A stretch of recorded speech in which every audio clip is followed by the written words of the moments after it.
Good morning, good afternoon, good evening, good day. Hello. I'm not sure when you're listening to this, but you are listening to the Portsmouth Proud podcast. I'm your host, E. Washington, the Public Information Officer for the Portsmouth Police Department. We serve a community that's not too far from the ocean, not too far from the bay, right on the river. And we are producing this police podcast for you. So you know what's happening in your city. You know the plan, and you know how you can be a part of it.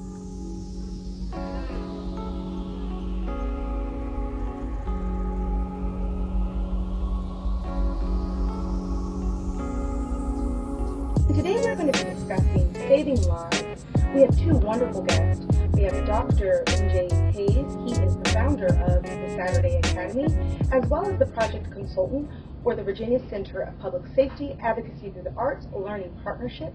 And we also have a senior, Icy Norham student, Alexandria Williams, and she is one of the student participants in this program.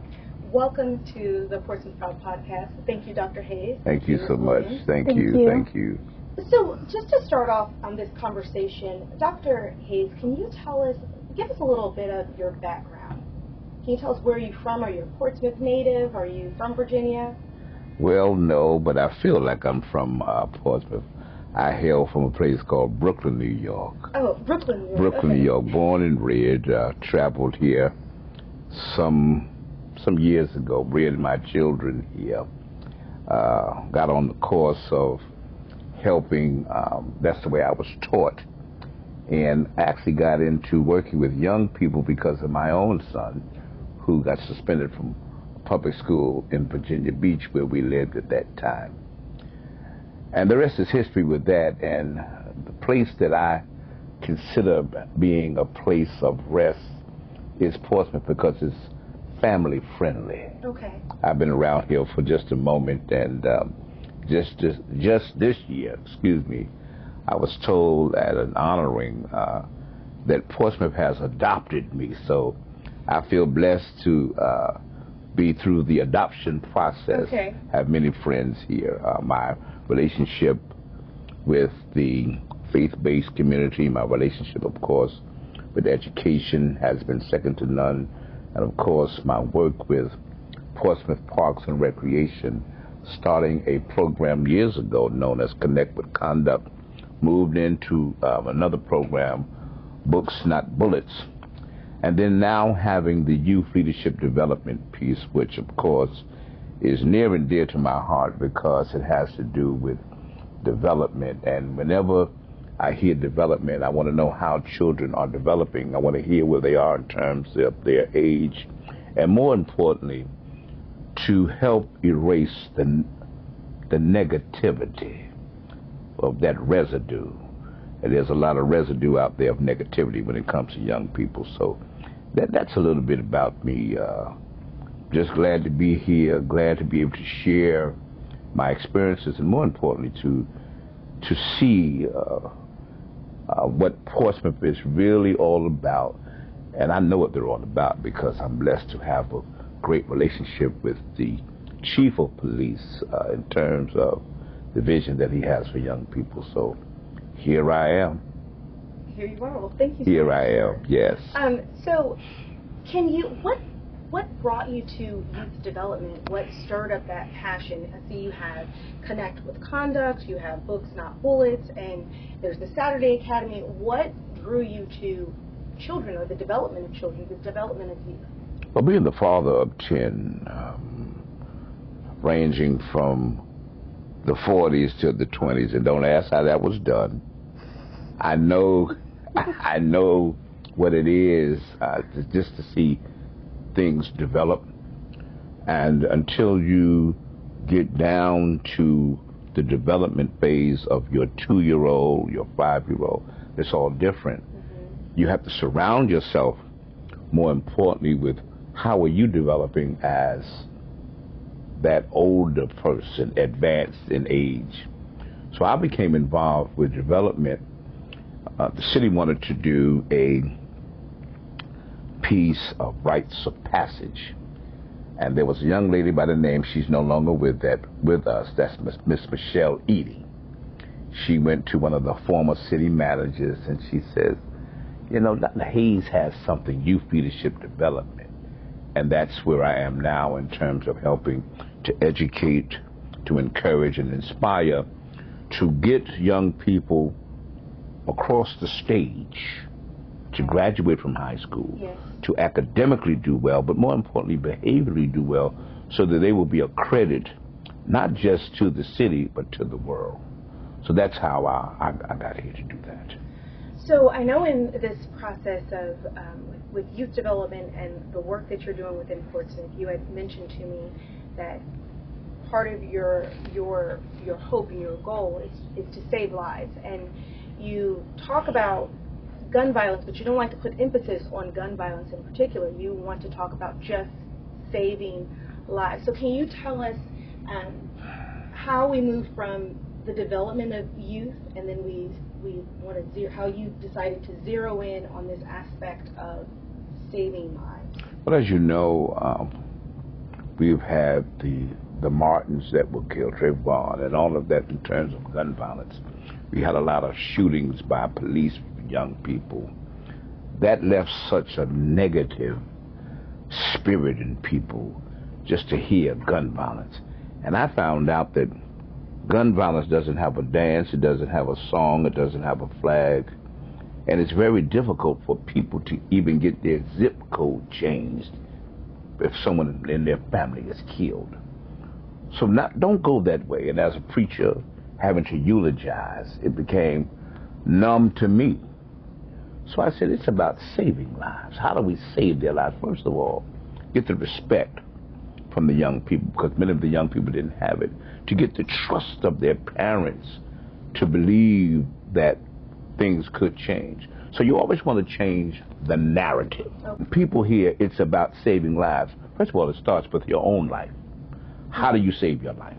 First of all, you save your life by doing what you know is right, and don't allow anyone to tell you to do something wrong when you know it's right.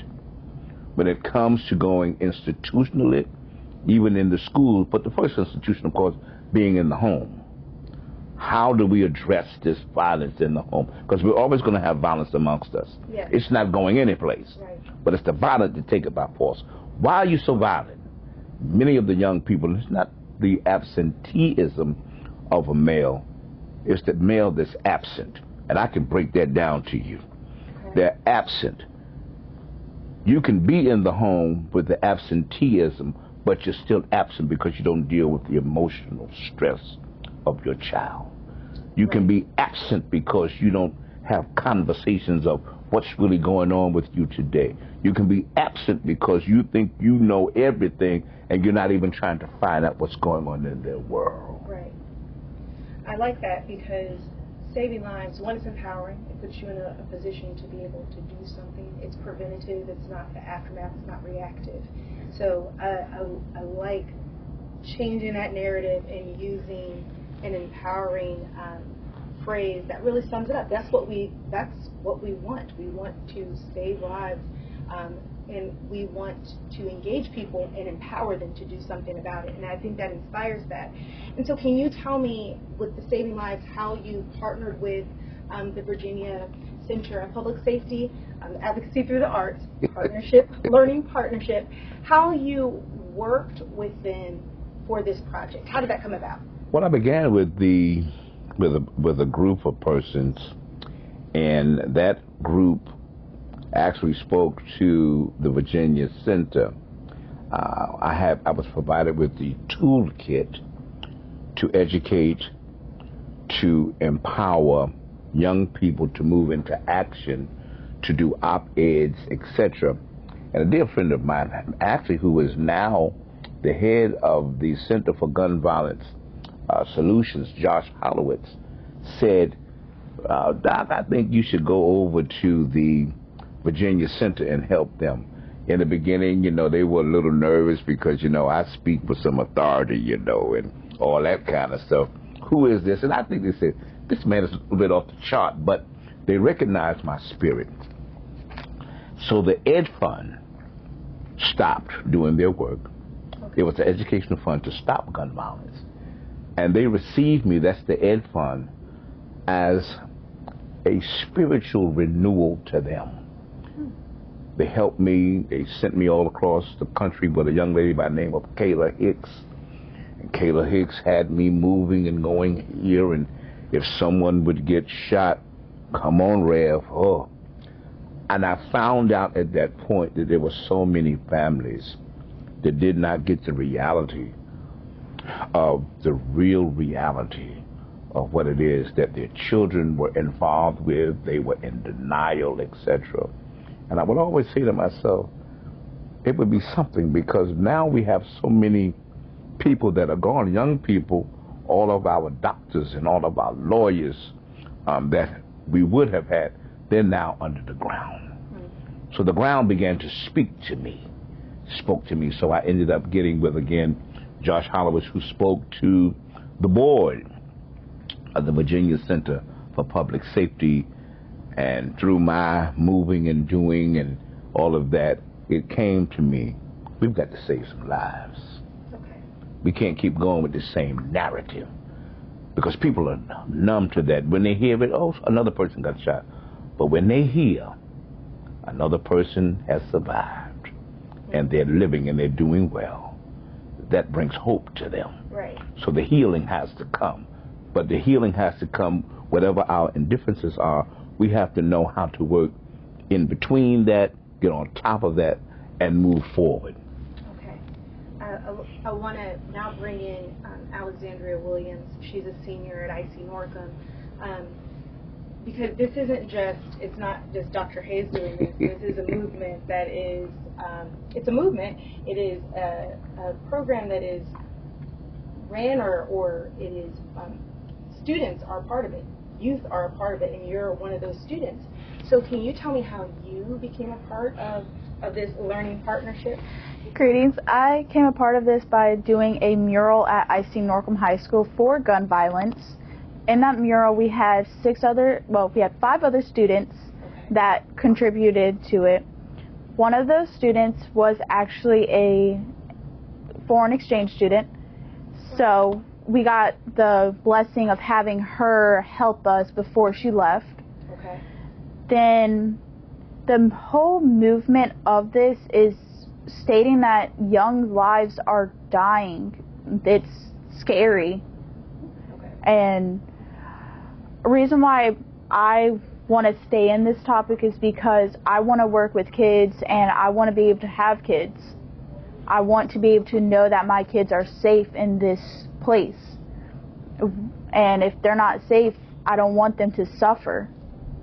It's something that needs to be brought to attention. Some people don't know how serious this cause is. And it's not just guns, it's drugs too. It's everything. It's violence in general. I think that's the beauty of the saving lives, because it covers all those things. It's not just one specific thing, because we can kind of we can create some distance with ourselves. With gun violence, we can say, hey, well, I don't live in this particular area, so this isn't going to necessarily affect my kids. But when it comes to something like a substance abuse, we see, especially in today's world, where that goes across zip codes, it doesn't matter where you live, whether it's a substance that is sold on the street or it's a substance that is sold at a pharmacy. We see that youth, and people in general, but youth abusing or using those substances. So I like that it has that cover.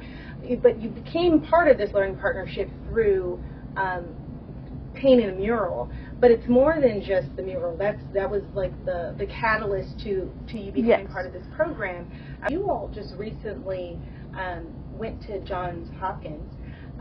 That's a top 10 school in the nation. That is amazing.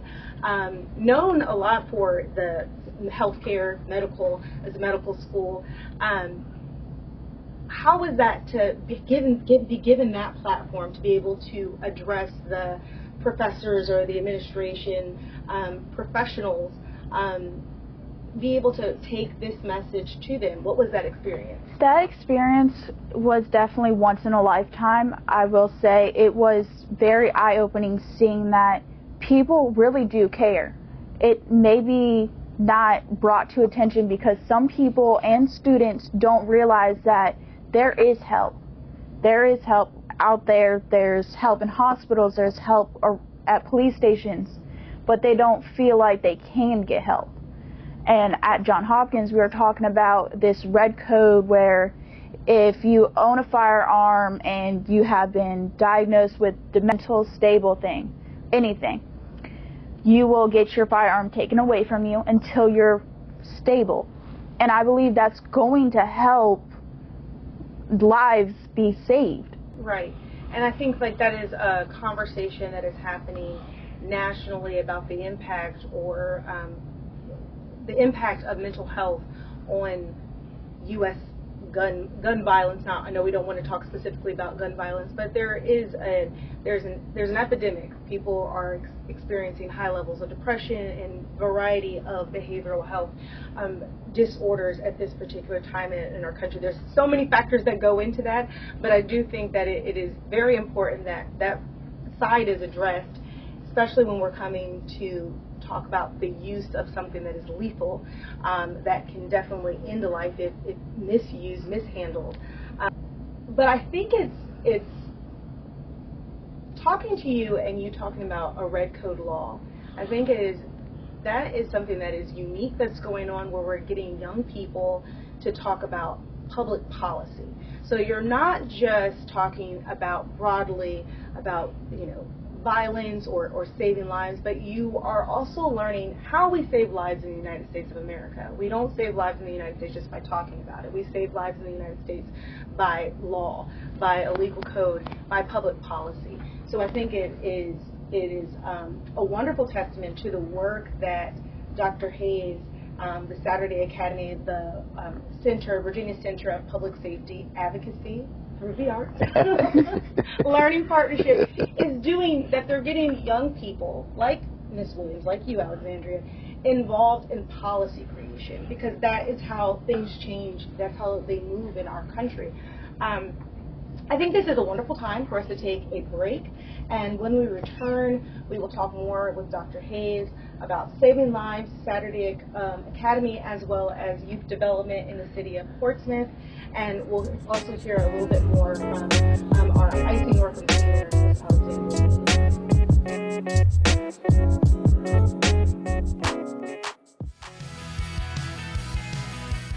Are you considering a career in law enforcement? Sign on today as a Portsmouth police officer and receive up to $1,500 if you're already Virginia certified. We offer a $1,000 allowance for a bachelor's degree and a $500 allowance for an associate's degree on top of your base pay. Officers can also earn additional income on time spent in court and at community events. Visit our website at portsmouthpd.us for more information on how to apply.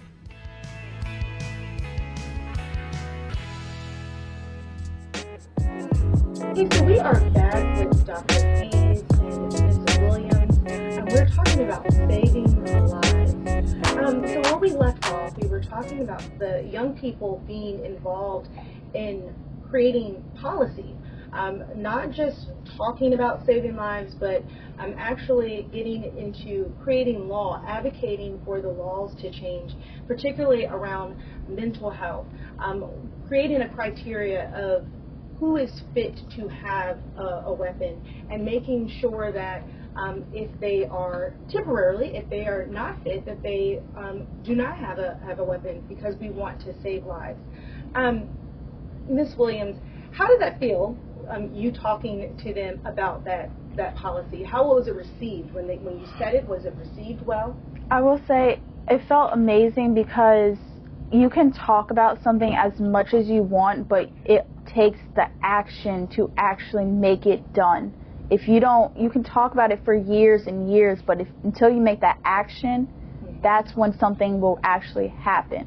Right. And this generation, my generation at that, we're tired of it.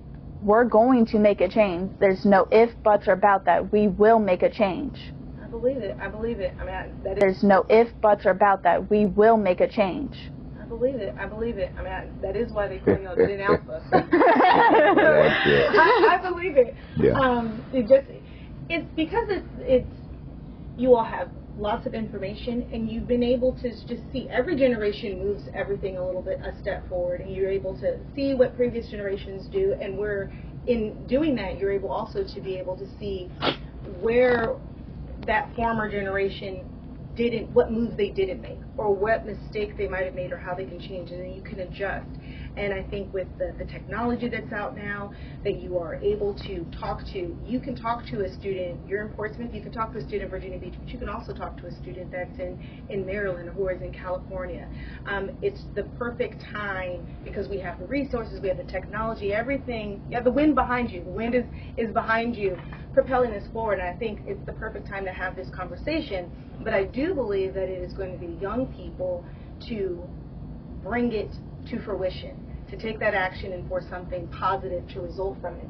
But Dr. Hayes, with that, she has the energy, the passion behind it. How did, with the structure of the program, prepare them to talk about the code changes or the law, the legal changes? Well, there's a shared vision that we have with Johns Hopkins, who, of course, they do the research. Mm-hmm. So the research was kind of like planted in the mind just to see if the young people wanted to do that. We use 3 words: educate, engage, and act. Mm-hmm. Those 3 words alone moved it. And to have an institution such as the Center for Gun Violence Solutions to take that and bless the Virginia Center in terms of its collaboration and partnership to bring in young people. As you mentioned, Johns Hopkins is a part of the top 10, and the Virginia Center wants to expose young people to things other than their surrounding. That's another thing that we do. Okay. We take them out so that they can breathe a little differently and they can interact, because my observations are greater than my assessments. And for what I'm observing, I know that this is a matter of need. And what I need to do is what I've been assigned to do, is give them everything I have, because I'm going to be older longer than I'm younger. We actually have a song. It was a poem that was written by one of the board members. We call him Uncle Gene. It's about saving lives. Mm-hmm. It's about saving lives. And now we have a rapper who has put music to it. So when you see us doing the dance and all that kind of stuff and you hear it, you'll be like, wow, it's about saving lives, and we're going to do that. And again, I am so proud of what I feel within the relationship of the police here in Portsmouth, under the tutelage of none other than our police chief, and I'll say his name, Jenkins. I'm so proud because he walks with authority, and he's humble. Yes. And he recognizes and realizes, and what better persons can he have to come alongside him than the Virginia Center for Public Safety Advocacy through the Arts Learning Partnership for these young folk to take this thing and do what we need to do, not just locally, but nationally. Right. So the police department is, we're committed to helping youth, empowering youth. We have a lot of prevention programs for youth. And so how do you, as a young person, view your relationship with the police to helping your goal? How do you see it as an antagonistic relationship? Do you see it as a future partner? Because in the climate that we're in, you hear a lot of things that are, I don't want to use as strong, but for the lack of a better word, anti-police. But how do you see it? Because you're passionate about a position where very much we share a passion. So what do you see the relationship with the police? I will say the police have always been in my life. I have not had the easiest childhood, but they have always helped me and shown me that there is good in the world. Okay. They have made sure I got home safe one night. My driver left me and I had nowhere to go. I was going to ask a random stranger to drive me home, but then someone was following us and they drove us home at 11 o'clock at night. It was past curfew, and I didn't get charged or anything, but they realized that I was scared in the moment. They helped. They didn't argue. They didn't fight. They didn't do anything. They actually made sure we got home safe. Right. So police have always made sure there is safety in our area. So Dr. Hayes had mentioned about young people wanting to feel respected. What advice, because you have personally have wonderful experiences with police officers, what do you think that the police can do, or police departments can do, whether it's the Portsmouth Police Department or it's across Hampton Roads or even nationally? What can police departments do to foster stronger relationships or build stronger relationships with young people? I think it's that they need to show a more funny or nicer side, because yes, police are supposed to be the strong, like, soldiers for our cities to make sure that we're protected, but you also have to show a little bit of a character, because my generation, yes, we are big not pranksters, but we're all about having a good time. Yes. If you can have a good time in a school, because there's been multiple school officers that they're all about having fun and everything, but they're serious at the same time. Right. You have to have a balance of being serious, but also having fun. Right. So it's a balancing in those relationships. And really, people don't take you serious if they don't have an opportunity to have that good relationship with you, to know that you care for them, or that Officer so-and-so, he has a sense of humor, he's funny, but don't play with him about these particular things. Yes. It builds relationship. And I think it's nice that you talk about the school officers, because in a previous podcast, some of our police officers had mentioned the impact that their SROs, their school resource officers, had on them and caused them to want to become police officers. So that job, it really does, it makes a difference, it makes an impact. In general, Dr. Hayes, how do you foster respect between young people? Because, when you're talking to people, even as I am becoming an older person.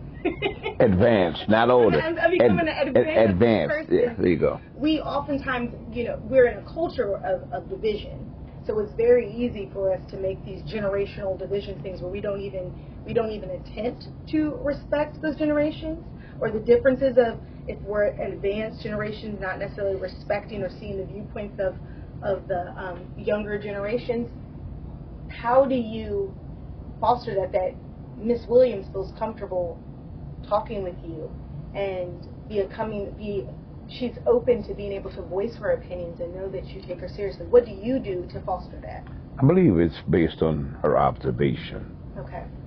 The observation that I have with all of the young people, no matter what hue they are. And also, I can be a little comedic at times. Okay. And being comedic, but yet serious, they know that I'm going to be there, good, bad, or indifferent. I'm not going to withhold them in their wrongness, but I will advocate for them. Okay. Most of the young people that I work with, somebody, because I may be dressed pretty well from my haberdashery, by the way. That's my clothing store. Okay. Gotta use a big word, haberdashery. Haberdashery, okay. And the young people will say, oh, that's your P.O. What, your P.O.? Because most young people are used to, well, if they're in a little something, their P.O. coming, or they'll say, who's that? But most of them will say, that's my unc. What is that? I didn't know what an unc was. So that's my uncle, or don't mess with him, or one of the biggest things I've really learned from them, they won't let anybody hurt me physically. I've been in situations in high school, don't run up on him like that, and I'm just serious. And to bring it to a point, we were talking about police officers. I learned an awful lot from an SRO. He's no longer at Icy Norham. Officer Long.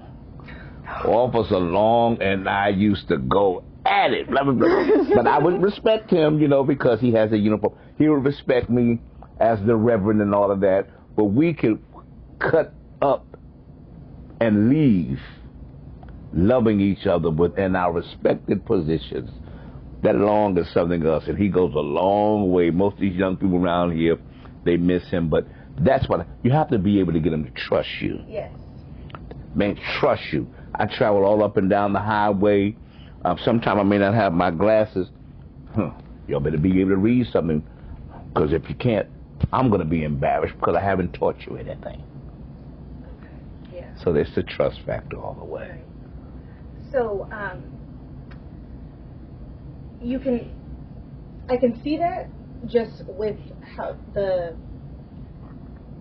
how Miss Williams, the way that you have conducted yourself, the way that you interact with Dr. Hayes, I can see that there is that trust factor, and that you're very comfortable, very respectful. I also want everyone to know, because they can't see you, that she's very poised, very confident, passionate, but very confident, and it is a conviction of what she's talking about. She has a conviction about this. So it's evident that that trust is built. What would you say to young people on working cross-generationally, or being able to being respectful, or having a good relationships with advanced generations? I will say that my generation, yes, we can be disrespectful. I will say that, and it's not right. You have to realize that if you want respect from people, you have to give it. You have to show that you want your respect. You have to prove it. There's no way you can just say, hey, I respect you. That's just words. You have to show them that you respect them. And that's how most people are at my school. Yes, we are a very big family, but when you respect us, we give you full respect. One officer, he doesn't go at Norham anymore, but he was Officer Brinkley.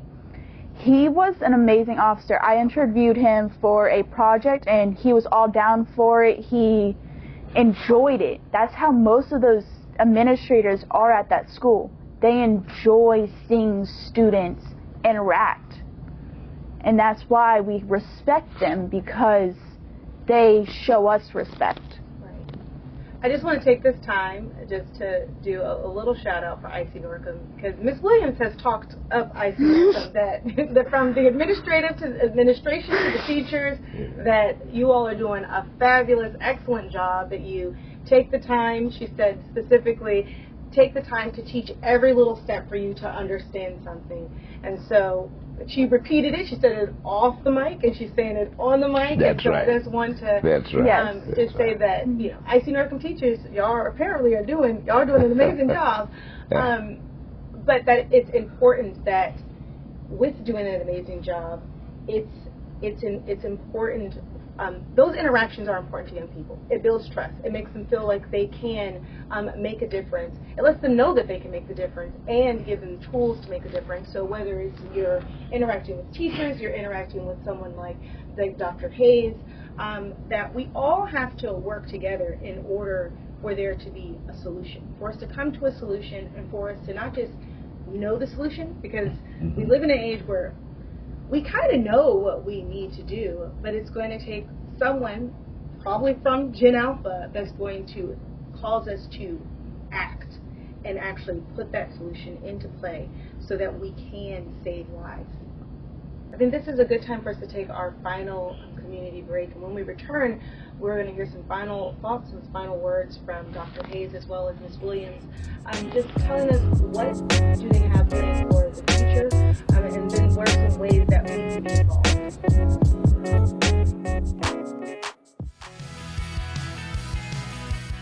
Are you considering a career in law enforcement? Sign on today as a Portsmouth police officer and receive up to $1,500 if you're already Virginia certified. We offer a $1,000 allowance for a bachelor's degree and a $500 allowance for an associate's degree on top of your base pay. Officers can also earn additional income on time spent in court and at community events. Visit our website at portsmouthpd.us for more information on how to apply.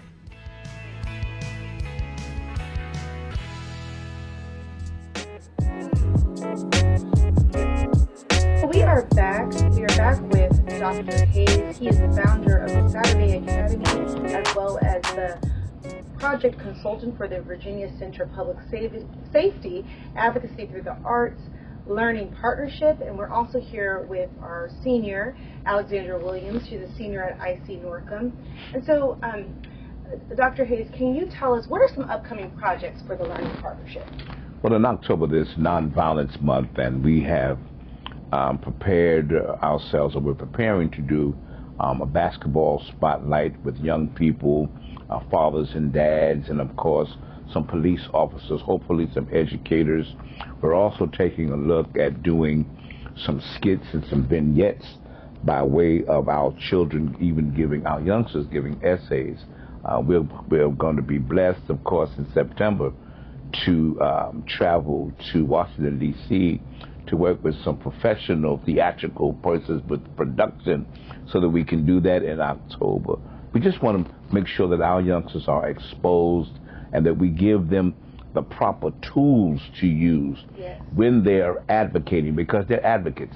You have to be strong as an advocate, and whatever we can do to help them with the shared vision of understanding the research and all of that, that's what we're going to do. We're going to continue to just go higher and higher and higher with what we do so that they can shine and do what they do.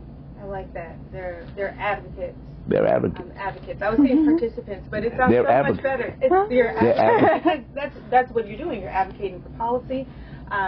You are advocating for your fellow classmates. You're advocating for your neighbors. And Ms. Williams, she wants to be advocating. She's advocating for those across the nation to save lives. And can you tell us what your future plans are, Ms. Williams? So my future plans are to become a neurological pediatrician. Neurological is a pediatrician that deals with infant babies, and specific placement where I want to do is deal with their brains. Okay. And there is this thing called baby fatal syndrome where you don't know what happens to a baby and just passes away. I want to find a solution, and if there's something in the genetic code or if it's in family histories of why these babies may be passing away all of a sudden. And the reason how I know this information is from my aunt Angela Moore at Centera General Hospital. She helped me do a project for my college class, and because of her, she also helped me become a pediatrician. She is pushing me, and I'm grateful for her. So your aunt is helping you become a pediatrician. I think Dr. Hayes had mentioned that you're part of the EVMS program. Yeah, I'm an intern at EVMS. Do you have any final words or thoughts that you'd like to share with the community at large, but also just with your peers? Well, what I would say to my fellow students or even neighbors or anything, I want to say is that be careful out there. It is scary. But at the same time, know that you have a neighbor, you have a friend, whether you may not see them often, you have someone that cares about you.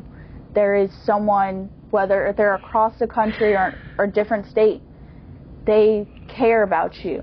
There's always going to be someone that wants you here, and you need to realize that you're not alone. Right.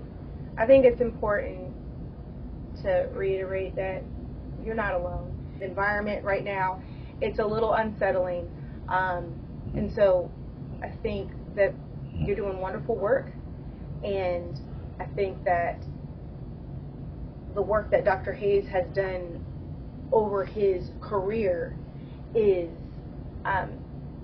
it's impactful, it's important. It's important for you, but it's important for our communities to move forward. And I wanted just to ask you, Dr. Hayes, what words do you have? How should we move forward as a community or as individuals? I believe we've already moved forward based on what we've just heard. Okay. Because programs don't work. People do. Right. Alexandra's there because of the people that we work with by way of the Virginia Center for Public Safety. Dr. Fu, we have a relationship with EVMS. Yes. Johns Hopkins, we have a relationship there. Again, we're not a program, we're people. Okay. And being people, we're called to a higher calling. For real, for real. Don't walk up on us any kind of way, because we know how to advocate. And just sitting here myself, listening. I am grateful even when I want to give up. I can't stop until it's time for me to stop. So many times. But getting up every day, even when I don't feel well, not being sick, I have to press myself because this world is going to make a change. And it's going to change because of the spirit and the attitude of this young lady right here. Right. So the Virginia Center, we're more than a program. We're a people that care. I like that. We're people. More than a program, we are people. Well, I want to take this time just to say thank you so much, Dr. Hayes. Thank you so much. Thank you so much, Ms. Thank you for Williams, having me. for being here. And I want us to also just remember Dr. Hayes' words that we're not a program. Programs don't work. People do. And take that and remember that this is our city. This is your city. So let's work together to